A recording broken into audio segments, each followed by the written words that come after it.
Katika kuendelea kutekeleza dhamira ya serikali ya awamu ya 6 chini ya uongozi wa Rais Daktari Samia Suluhu Hassan ya kuhimiza matumizi ya teknolojia za kisasa katika kuboresha huduma na kuimarisha biashara, vyama vya ushirika vya wilaya ya Gairo vimepatiwa mafunzo ya matumizi ya mizani ya kidijitali yaliyofanyika katika ukumbi wa halmashauri ya wilaya ya Gairo tarehe 25 Julai 2026.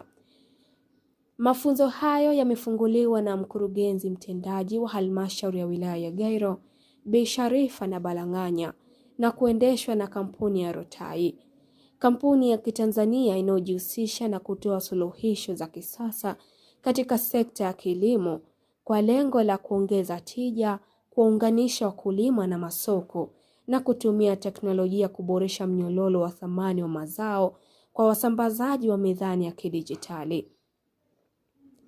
Akifungua mafunzo hayo, Bi Sharifa na Balanganya amesema matumizi ya mizani ya kidijitali ni hatua muhimu katika kuhakikisha shughuli za ushirika zinaendeshwa kwa uwazi, usahihi na ufanisi. Amewataka viongozi na watendaji wa vyama vya ushirika kutumia ipasavyo elimu wanayoipata ili kuimarisha mifumo ya upimaji wa mazao na kulinda maslahi ya wakulima pamoja na wanunuzi. Ameeleza kuwa matumizi ya teknolojia katika sekta ya ushirika yataongeza uwajibikaji, kuondoa malalamiko yanayotokana na dosari za vipimo na kuongeza imani ya wakulima katika masoko ya mazao yao.